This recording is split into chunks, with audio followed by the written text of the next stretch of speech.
Starting with the name of Allah Almighty. Assalamu alaikum students, how are you? I hope you will be fine. आज हम chapter number 2 का next topic discuss करेंगे। Topic का नाम है effects of current.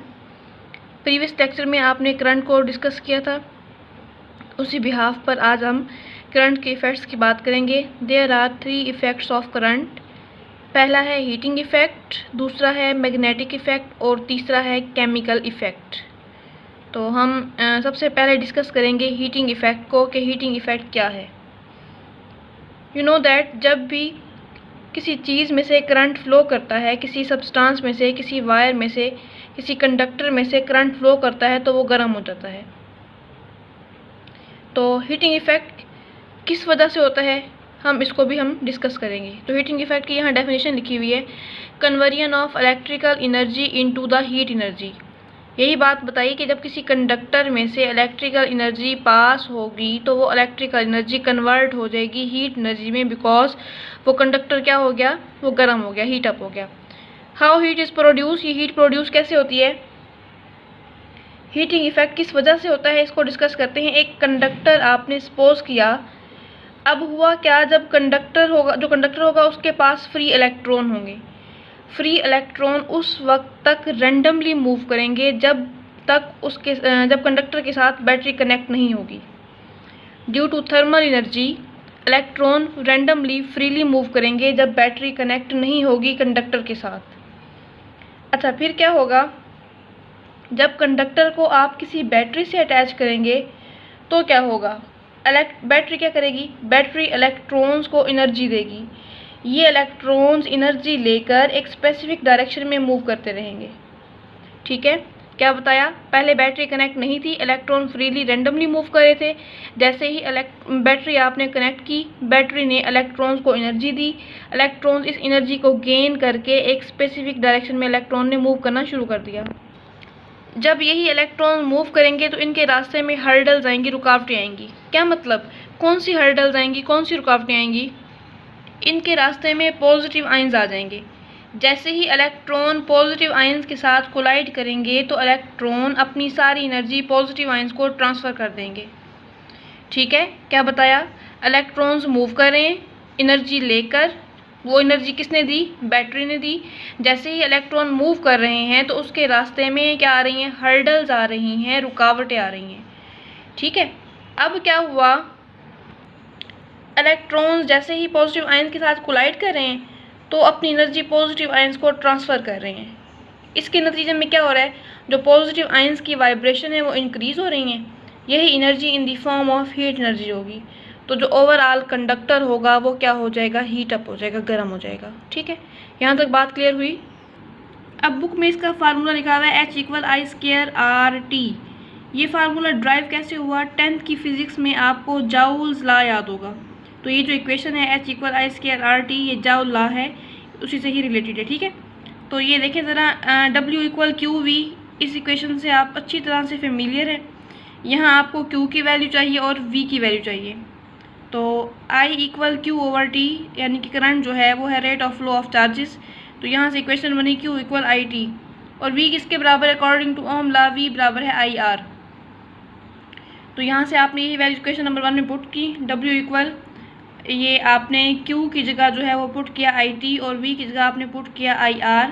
तो equation बन गई W=I²RT, यानी कि बैटरी ने वर्क किया, यानी कि बैटरी ने एनर्जी दी इलेक्ट्रॉन्स को और इलेक्ट्रॉन ने उन्हीं एनर्जी को गेन करके मूव करना स्टार्ट किया। तो ये जो वर्क होगा in form of heat energy होगा। तो यहाँ से आपके पास फार्मूला बनेगा H=I²RT। तो ये फार्मूला फाइनल फार्मूला है। तो हीट एनर्जी किस पर डिपेंड करती है, स्क्वायर ऑफ करंट पर, रेजिस्टेंस पर और टाइम पर।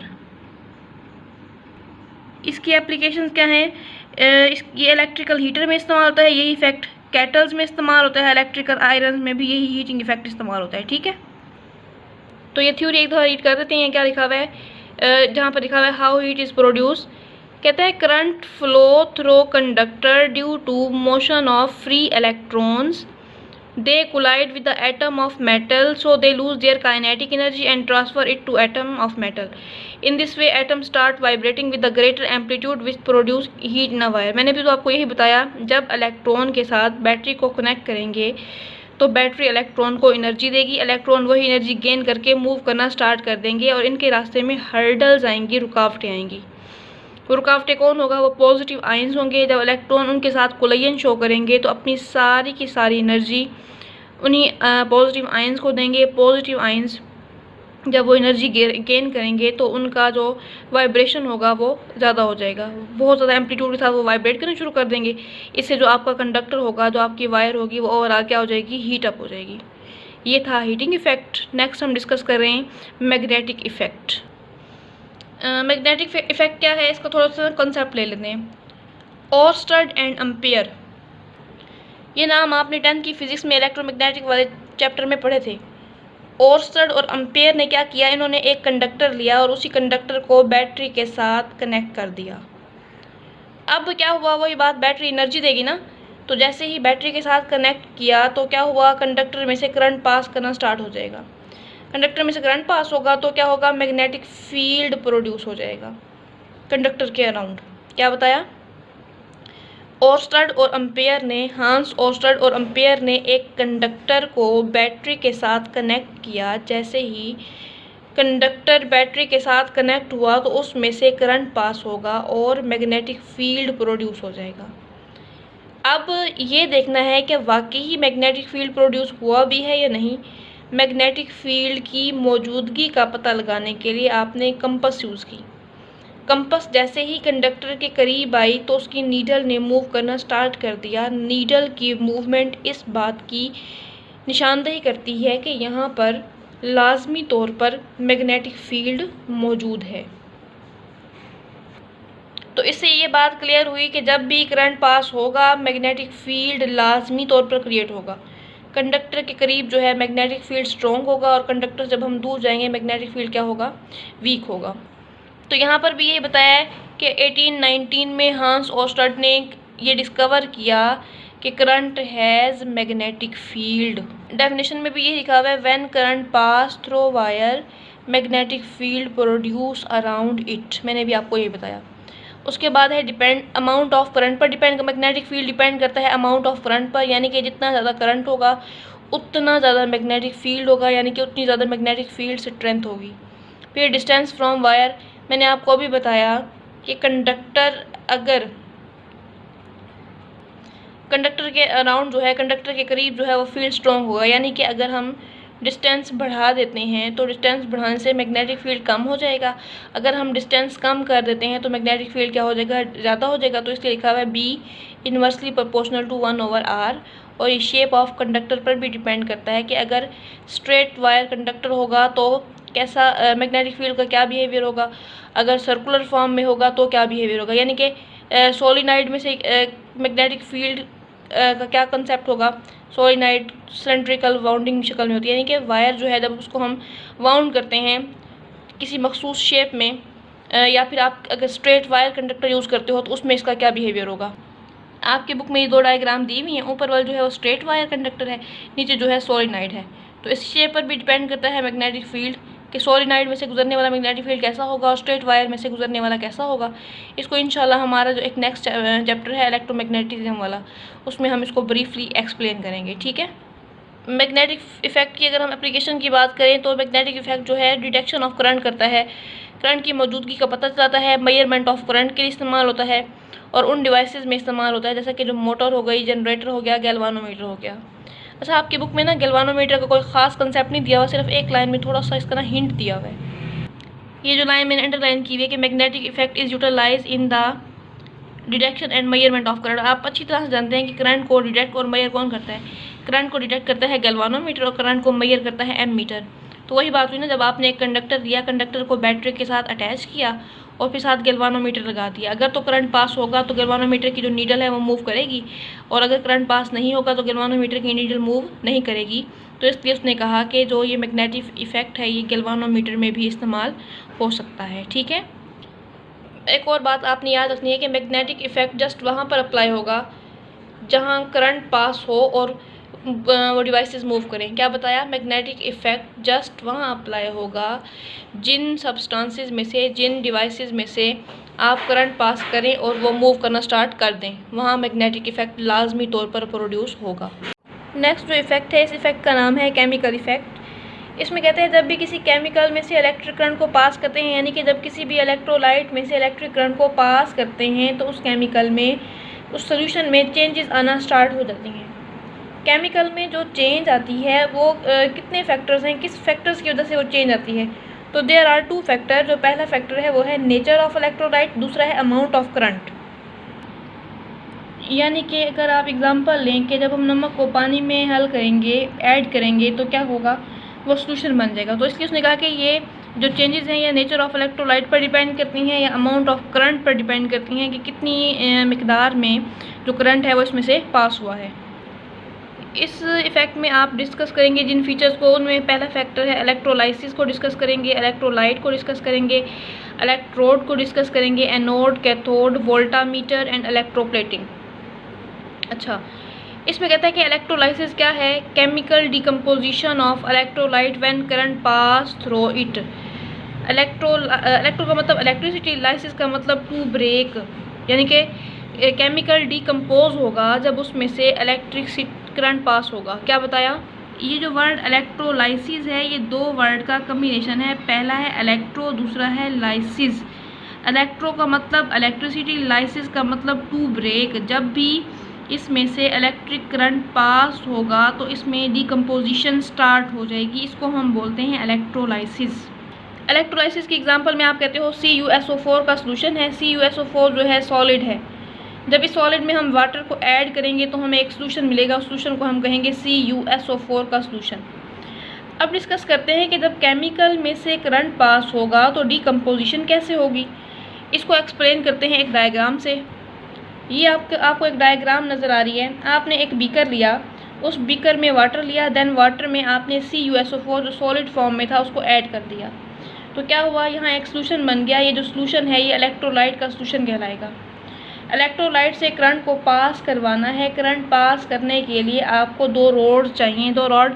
एक को हम बोलेंगे एनोड, उसको हमने रिप्रेजेंट किया A से, उसको हम बोलेंगे कैथोड, उसको रिप्रेजेंट किया हमने C से। यानी कि ये जो एनोड और कैथोड है इनको हम इलेक्ट्रोड भी कहते हैं। तो इलेक्ट्रोड की डेफिनेशन आपकी बुक में भी दी हुई है, the material in the form of wire, rod और प्लेट। ऐसा मटीरियल जो वायर की शक्ल में हो, रॉड की शक्ल में हो या प्लेट की शक्ल में हो, which leads the current into और आउट ऑफ द इलेक्ट्रोलाइट। कहता है इलेक्ट्रोड क्या करता है, इलेक्ट्रोलाइट में से करंट पास करता है या इलेक्ट्रोलाइट यानी कि करंट को इनटू पास करेगा या फिर out of electrolyte current pass करेगा। इसको हम बोलते हैं इलेक्ट्रोड। ये वायर की शक्ल का भी हो सकता है, रॉड की शक्ल का भी हो सकता है और प्लेट की शक्ल का भी हो सकता है। और इलेक्ट्रोड 2 तरह के होते हैं, एक होता है एनोड और एक होता है कैथोड। तो इसकी डेफिनेशन भी देखते जाएं। The electrode connected with the positive terminal of battery या current source is called anode, और the electrode which connected with the negative terminal of current source या negative terminal of battery is called cathode. और electrolyte क्या होता है, वो liquid है जो कंडक्ट करता है करंट को, वो लिक्विड है जो अपने अंदर से करंट को पास करता है, उसको हम बोलते हैं इलेक्ट्रोलाइट। और वोल्टामीटर क्या होता है, वोल्टामीटर में कहता है ये वेजल है, कंटेनर है, बीकर है जो कंटेन करता है 2 इलेक्ट्रोड को और लिक्विड को। वोल्टामीटर एक ऐसी वेजल जिसमें आपके पास कैथोड भी होगा, आपके पास एनोड भी होगा और वो लिक्विड होगा जिसमें से जिसकी डिकम्पोजिशन स्टार्ट हो रही है। ठीक है, तो वेजल वोल्टामीटर क्या होगा, वेजल है containing 2 electrode and liquid in this, और ये सिस्टम जो है पूरा क्या कहलाएगा, ये वोल्टामीटर कहलाएगा। अच्छा, यहाँ तक तो बात हो गई थी। अच्छा, क्या कहते हैं, इलेक्ट्रोलाइट से आपने करंट पास करवाना है, करंट को पास करवाने के लिए आपके पास एनोड और कैथोड का होना क्या है, बहुत ज़रूरी है। तो एनोड क्या होता है ये भी बता दिया, कैथोड क्या होता है ये भी बता दिया। अच्छा, आप कहते हैं यहाँ पर जो है हम DC करंट इस्तेमाल करेंगे, हम AC इस्तेमाल नहीं करेंगे, बिकॉज जो AC है उसकी पोलैरिटी चेंज हो जाती है। जब पोलैरिटी चेंज होगी तो हमें अपनी रिक्वायरमेंट्स के मुताबिक हम इस पर काम नहीं कर सकेंगे, इसलिए हम DC यूज़ करेंगे। जो DC है उसकी पोलैरिटी चेंज नहीं होती। अच्छा, अब क्या हुआ, जैसे ही करंट पास होगा तो सोल्यूशन में डिकम्पोजिशन स्टार्ट हो जाएगी। आपके पास 2 तरह के आयंस मिलेंगे, एक मिलेगा आपको कॉपर आयंस और एक आपको मिलेगा क्या, सल्फेट आयन। कॉपर आयन और आपको क्या मिलेंगे, सल्फेट आयन। अब क्या होगा, जो कॉपर आयन होगा, कॉपर आयन पर पॉजिटिव चार्ज है, ये मूव करेगा किसकी तरफ, कैथोड की तरफ, क्योंकि कैथोड पर कौन सा चार्ज है, नेगेटिव चार्ज है। कॉपर आयन पर कौन सा चार्ज है, पॉजिटिव आयन है, ये मूव करेगा कैथोड की तरफ, बिकॉज कैथोड पर कौन सा चार्ज है, नेगेटिव चार्ज है।